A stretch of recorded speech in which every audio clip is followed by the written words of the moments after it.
Yep, Matt back again from Online Homebrew Supply from Brew Literate.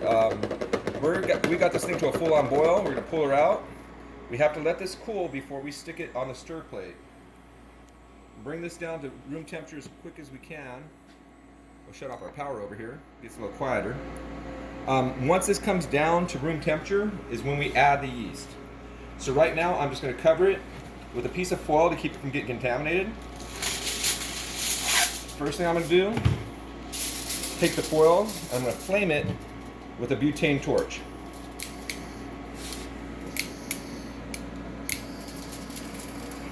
This kills any bacteria or fungus or molds.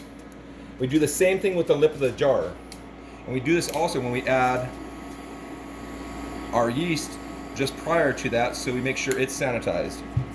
Now we're going to put this on there and let it come down to room temperature.